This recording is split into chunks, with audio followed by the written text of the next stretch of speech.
بسم الله الرحمن الرحیم. السلام علیکم ګرانو خوږو مینوالو، زه مینه شمس او زه یم خورشید خان.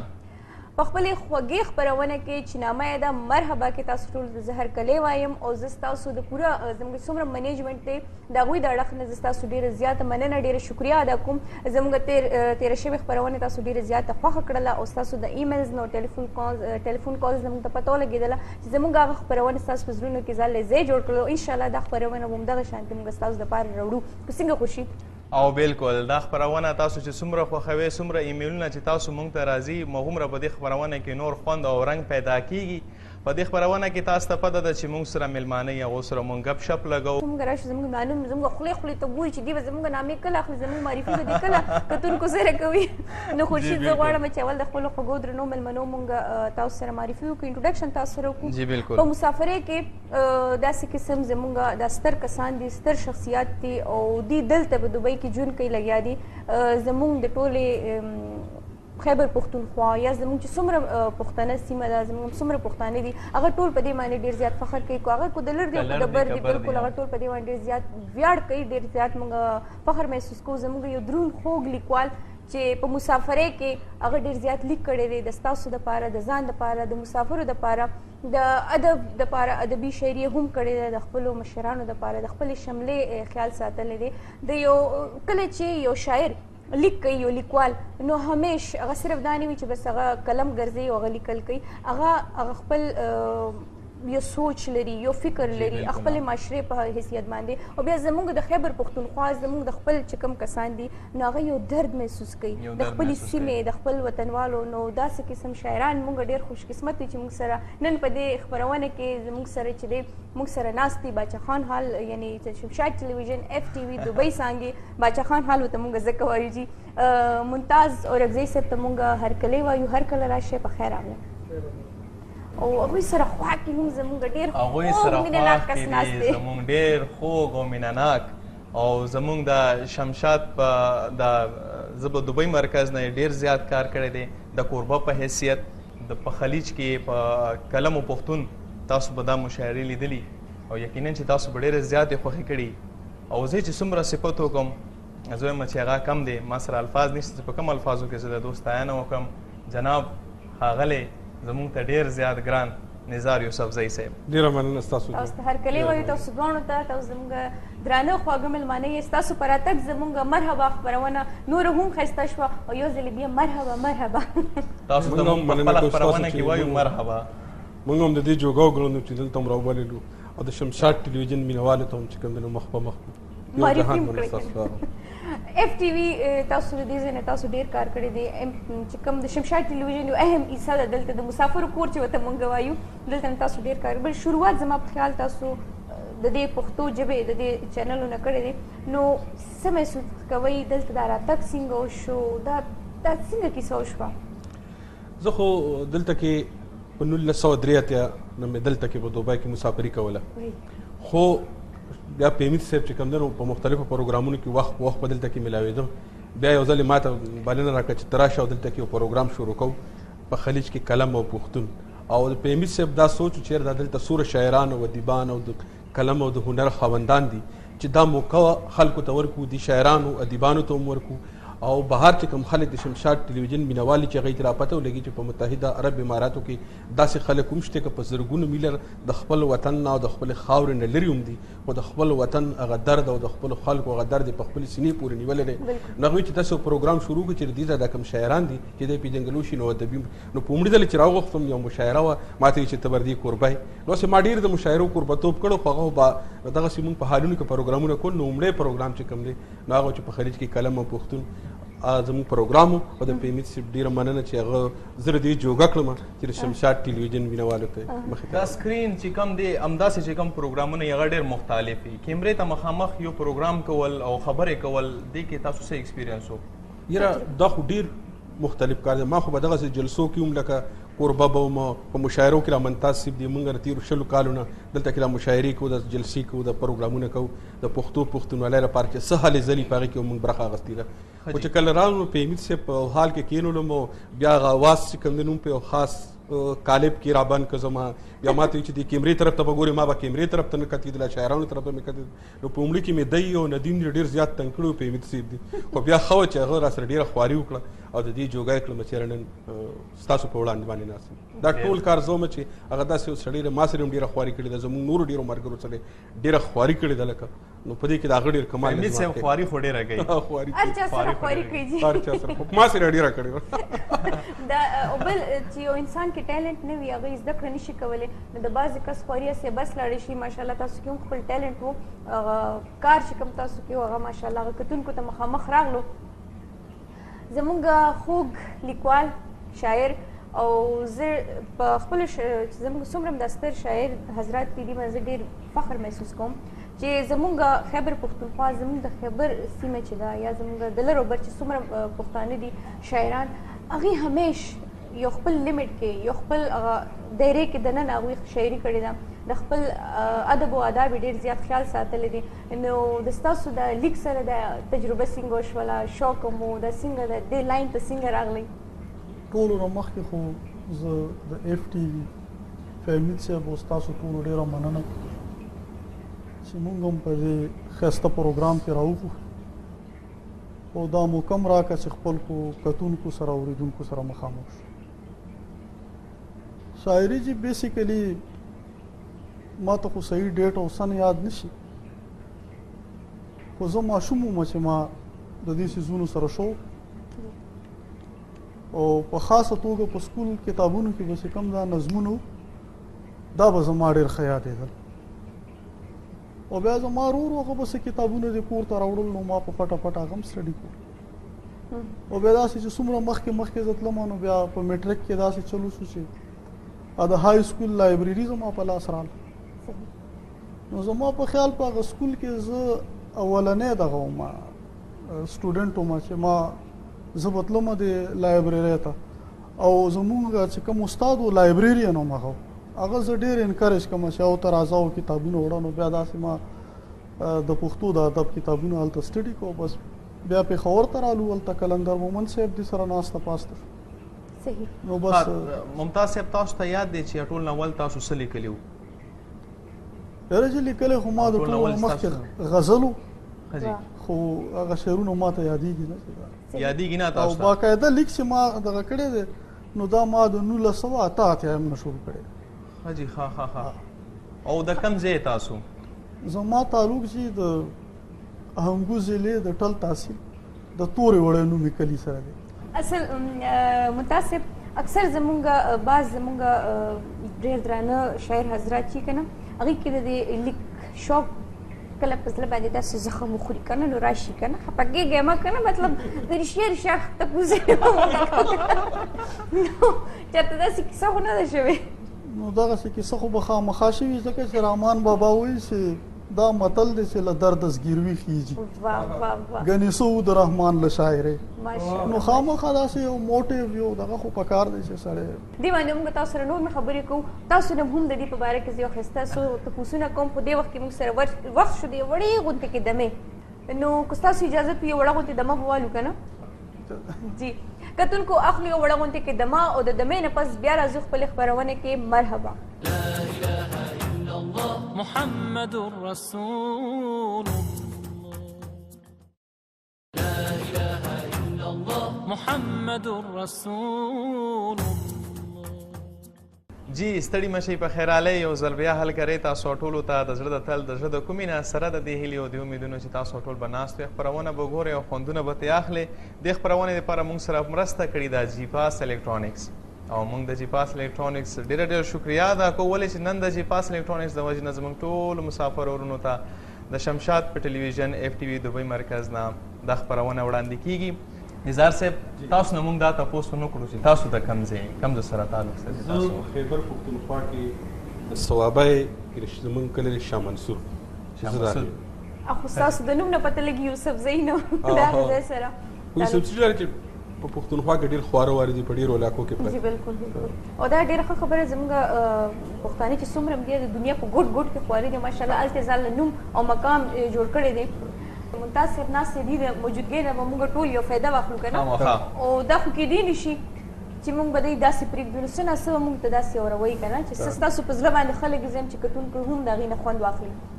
یو غزل واورم ستاسو په اجازه ورځې او شپې به تېروو په تماشو د لښکر واه ورځې او شپې به تېروو ورځې او شپې به تېروو په تماشو د لښکر ځانونه سله خبرو په ارادو د لښکر واه ځانونه سله ځانونه سله خبرو په ارادو د لښکر واه مونږ مطمئن یو مونږ د دا تړون پوره ګڼلی مونږ مطمئن یو مونږ مطمئن یو مونږ د دا تړون پوره ګڼلی ګډا کوو په ډمامو په نغارو د لښکر واه واه بیا ویلی شو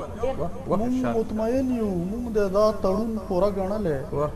ګډا کوو په ډمامو په نغارو د لښکر ډېر د هدیرې د هر یو قبر نه ګردونه سنډا واه د ادیرې د هدیرې د هر یو قبر نه ګردونه سنډا په همدغه څه کوي سالار چې شي د مړو د لښکر ډېر ښه ډېر ښه ډېر ښه ډېر ښه او شعر عرض دی چې چنګیزه وخته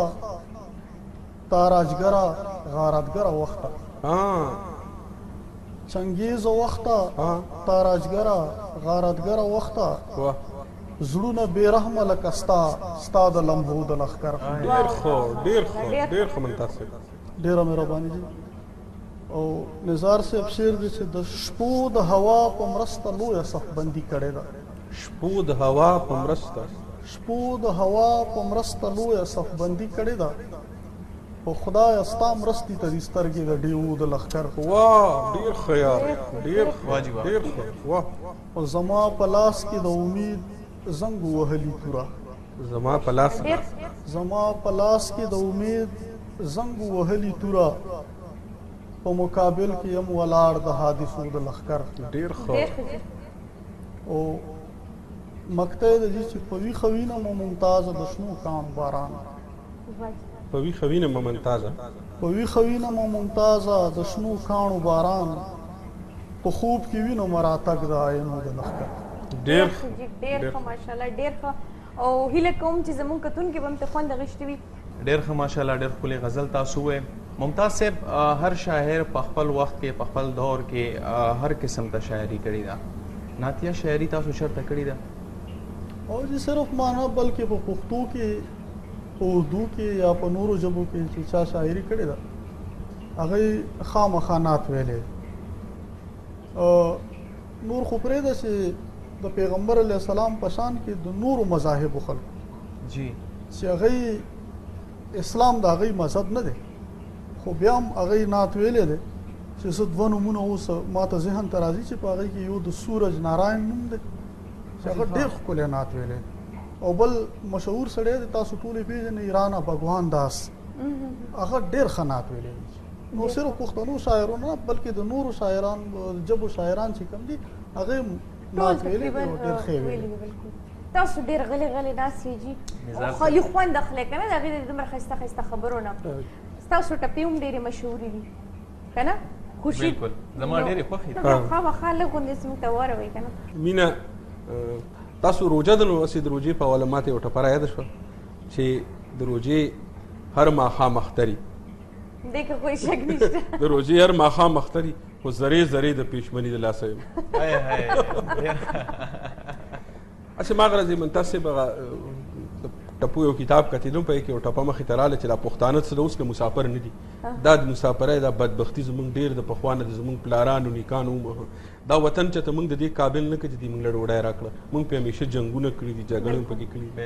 نو زموږ پخوا پلارانو نیکانو به چې را مسافرۍ کولې ما یو ټپه وکته چې د ګاډي سر په ګټ ولئ پخوا خو په ریل کې خلکو سفرونه کول خو په جهاز کې موږ راځو د ګاډي سر په ګټ ولئ زما لالې په دکنو لګو واجب ماشاءالله ډېر ښه ډېر ښه دي زبردست او د دومره ښایسته غوندې ټپې سرې ټکو سرې اوس به زه م یو دمه واخلم ما ته پېښور رایاد شو ما ته خیبر پښتونخوا رایاد شو کتونکو اخلي یو وړه غوندې کې دمه او دمې نه پس بیا خپل خپرونې ته راځو مرحبا لا اله الا الله الله محمد رسول الله لا إله إلا الله محمد رسول الله. جی د شمشاد ټلویزیون ګرانو کتونکو یو ځل بیا د دمې نه پس تاسو ته هرکلی وایو او هیله لرم چې تاسو موږ سره ناست یې او زموږ د درنو مېلمنو خبرې به تاسو به خوند اخلی. تاسو مزاحیه شعر و شاعري چې ورته وایي طنز او مذاق ټوکو ټکارو والا شاعري هم تاسو کړې ده لیکلې هم ده؟ نه جی ما بالکل نه ده کړې. خلق خندول چې کوم دی دا خلق خندول دا ډېر ګران کار دا ډېر ګران کار دی. جی بالکل. او بیا د مزاح نه چې مونږ کم مطلب واخلو چې دا صرف خلق خندول دي دا مونږ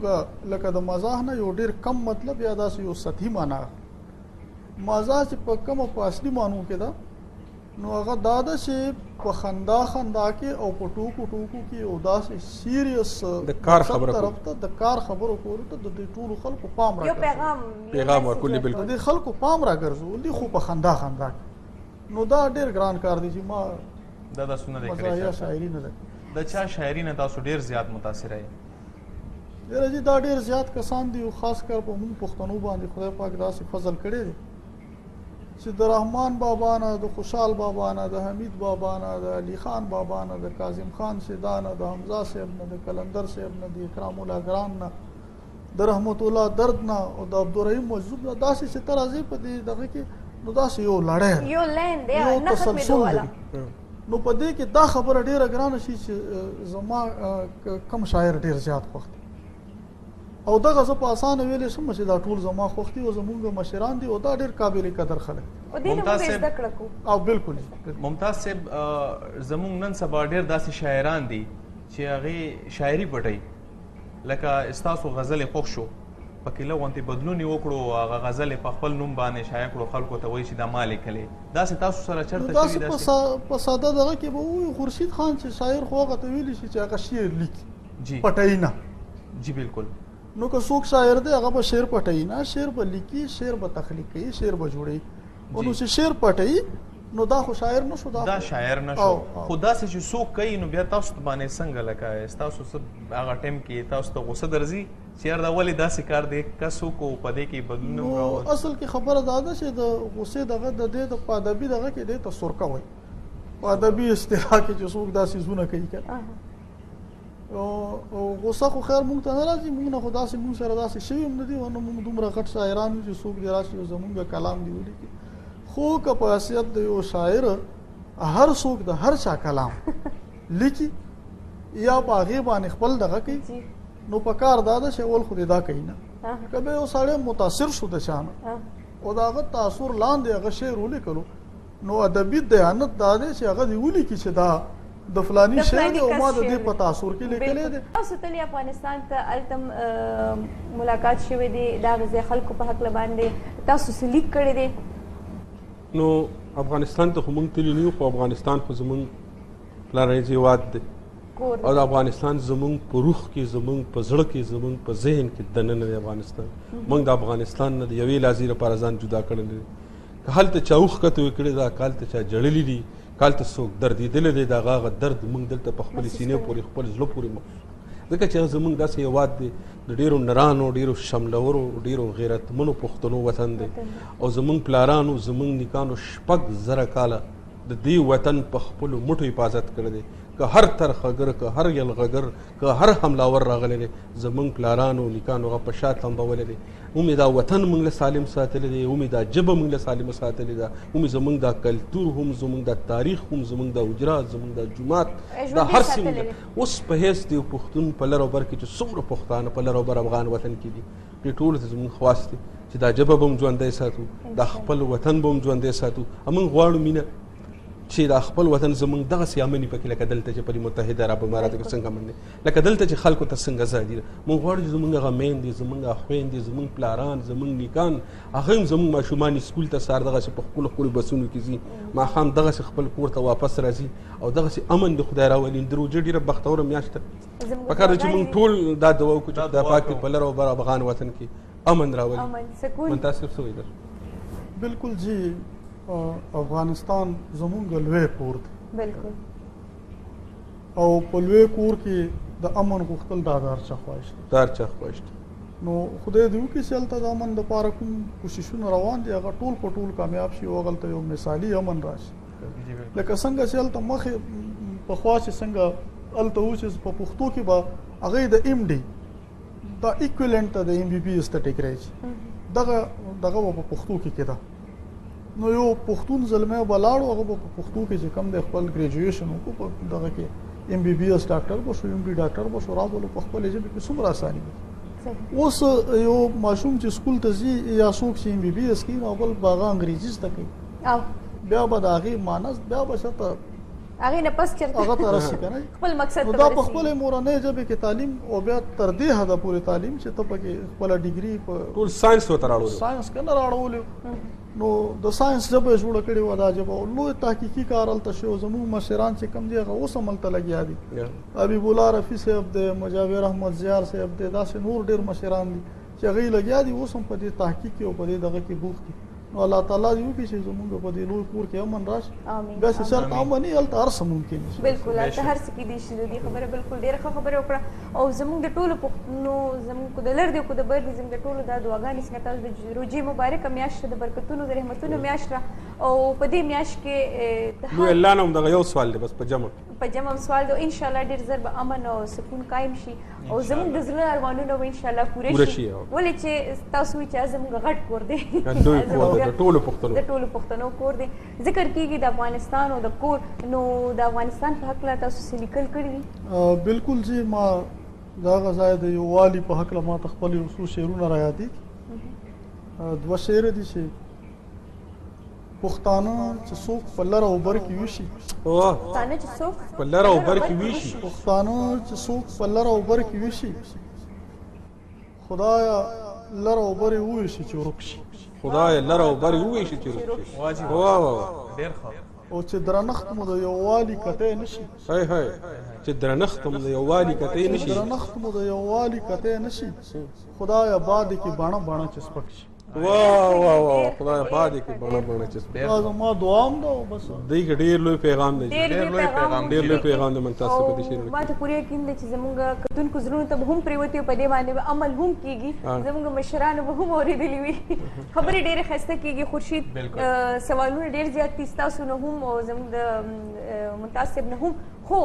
وخت چې دی هغه موږ سره اکثر دوکه وکړي ډېره زر چې دی یو ګنټه ډېر زر وخت تېر شي نو خورشید موږ به د خپل پروګرام راغونډو دا خپل پروګرام راغونډو که تاسو څه ویل غواړئ اخر کې تاسو څه پیغام ورکول غواړئ زه خو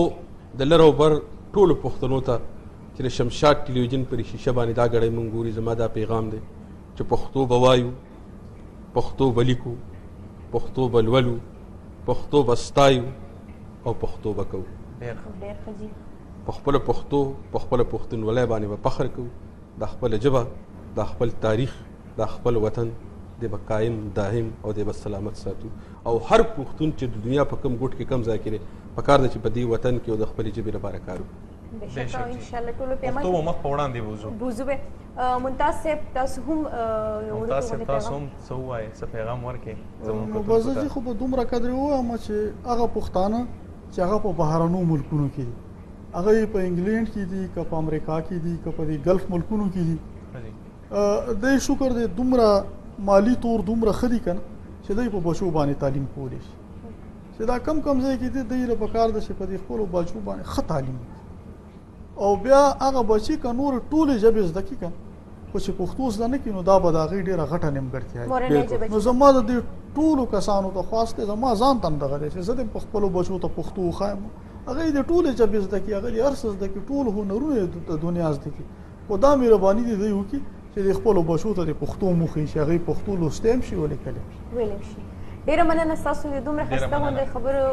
سره زه غواړم چې دا پروګرام راغونډ کړو ډېره مننه ستاسو د راتګ یو جهان مننه د خپل منیجمنټ د اړخ نه کارکونانو د اړخ نه ستاسو یو جهان مننه تاسو مننه چې موږ هم د دې جوګه وګڼو چې دلته مو رابلي ډېره مننه جی تاسو ډېره مننه خورشید زموږ د خپرونې وخت راغونډ شو او په اخره کې به موږ د جی پاس ډېره زیاته مننه ادا کوو چې موږ سره په دې خپرونه کې د هغې ملګرتیا چې د هغه موږ سره شریکه ده او انشاءالله تل به د هغې د ملګرتیا زموږ سره وي قدم په قدم باندې به وي او کتونکو څنګه چې تاسو ته شمشاد ټلویزیون اف ټي وي دوبۍ څانګې همیش دا کوشش دی چې د مسافرو دپاره زموږ په مسافرو باندې ډېر زیات فوکس ډېر زیات زور په دې وجه باندې وي چې دا چینل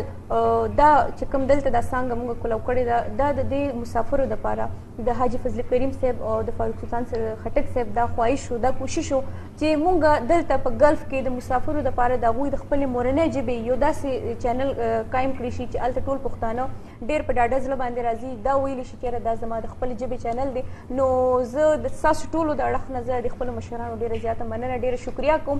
او خورشید خبرې ما ډېرې وکړې او خورشید همیش ما نه دا ګیله کوي مینه ته ما له موقع نه راکوې نه نن ښه ده چې تا خبرې ډېرې وکړې بس ما هم روژه وه تا ښه وکړو چې ما سره ډېر مدد وکړو کومک مې درسره وکړو کومک یې را سره ډېر زیات وکړو مینوالو را روان هفته کې به ستاسو په دروند خدمت کې حاضري کوو وخت او ورځ یاد ساتئ د خپل ځان ډېر خیال ساتئ په خپلو دعاګانو کې وخت یاد ساتي او ایمیل اډرس ایمیل اډرس چې کوم دی دا هم یاد ساتئ په دې باندې تاسو موږ ته ایمیل کوئ مینا ډېره مننه جی کتونکو انشاءالله بل هفته بیا حاضرېږو تر هغه پورې مالا خورشید خان لا او د شمشاد ټلویزیون اف ټي وي دبۍ څانګې چې څومره هم کارکنان دي موږ ټول په خپلو دعاګانو کې یاد ساتئ د الله په امان د الله په امان مرحبا مرحبا مرحبا مرحبا هلا يا حبيبي بعد غياب راجع تملى حياتي هنا قلبي لحضنك